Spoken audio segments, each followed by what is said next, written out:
북, 신형 전술유도무기 시연 발사, 합참, 전날 포착, 하루 뒤 공개. 김정은 조선노동당 총비서 겸 국무위원장이 신형 전술유도무기 시연 발사를 참관하고 나라의 방위력과 핵전투 무력을 더 한층 강화하는 데서 나서는 강령적인 가르침을 주셨다. 고 노동신문 27일 일면 머릿기사로 보도했다. 노동신문은 이 신형 전술유도무기 체계는 조선민주주의인민공화국 전술핵 운용의 효과성을 강화하는 데서 커다란 의위를 가진다. 고 강조했다.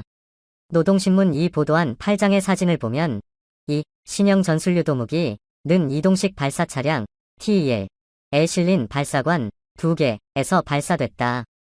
북한의 무기 발사는 김정은 총비서의 지도로 지난 3월 24일 신형 대륙간 탄도미사일 화성포 17형을 시연 발사한 지 23일 만이다.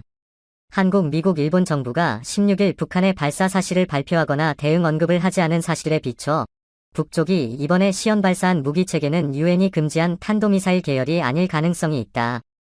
합동참모본부, 합참는 노동신문의 시연 발사 사실 보도 직후인 17일, 우리 군은 어제 16일 오후 6시께 북한이 함경남도 함흥 일대에서 동해상으로 발사한 두 발이 발사체를 포착했다.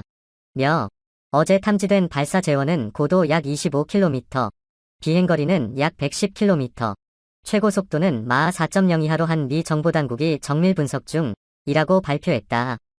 발사체를 탄도미사일이라고 특정하지 않고 발사체라고 지칭한 것이다. 사정을 잘 아는 군 관계자는 북한군 군단급 전술제대 무기이고 새로운 무기체계라고 평가하지 않았다. 탐지된 재원이 즉각 공개할 수준이 아니라고 판단했다. 고 말했다. 김정은 조선노동당 총비서 겸 국무위원장이 신형 전술유도무기 시연 발사를 참관하고 나라의 방위력과 핵전투 무력을 더 한층 강화하는 데서 나서는 강령적인 가르침을 주셨다. 고 &LT 노동신문 &GT 27일을 면 머릿기사로 보도했다. 합동참모본부 합참는 &LT 노동신문 &GT의 시연 발사 사실 보도 직후 우리 군은 어제 16일 오후 6시께 북한이 함경남도 함흥 일대에서 동해상으로 발사한 두 발이 발사체를 포착했다. 며 어제 탐지된 발사 재원은 고도 약 25km, 비행거리는 약 110km, 최고 속도는 마하 4.0 이하로 한 미 정보당국이 정밀 분석 중이라고 발표했다.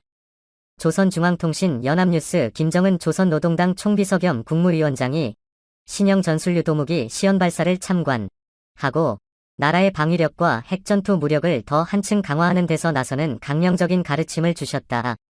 고 노동신문 27일 면 머릿기사로 보도했다.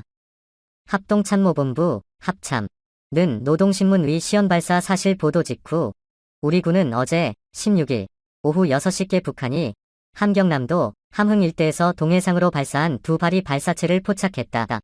며 어제 탐지된 발사 재원은 고도 약 25km, 비행거리는 약 110km, 최고 속도는 마하 4.0 이하로 한 미 정보당국이 정밀 분석 중이라고 발표했다. 조선중앙통신 연합뉴스 노동신문 위 436차에 불과한 짧은 보도문, 본문 기준에서 가장 눈에 띄는 대목은 전술핵 운용의 효과성을 강화라는 표현이다.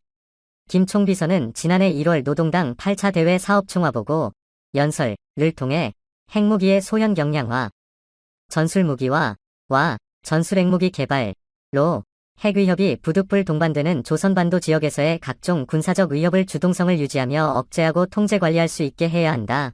고 밝힌 바 있다. 우선 김 총비서의 언급에 이번 노동신문 보도를 겹쳐보면 전술핵 운용의 효과성을 강화할 신형 전술유도무기 체계 위 잠재적 대상에 남쪽이 포함될 수 있음을 어렵지 않게 짚을 수 있다. 이는 대선 기간에 여러 차례 공개적으로 북미사일 발사 징후 때 대북 선제 타격 의지를 강조하는 등 대북 강경 기조를 밝혀온 윤석열 대통령 당선자와 5월 10일 출범할 윤석열 정부의 대북 정책을 견제하려는 속내를 품었을 가능성이 있다.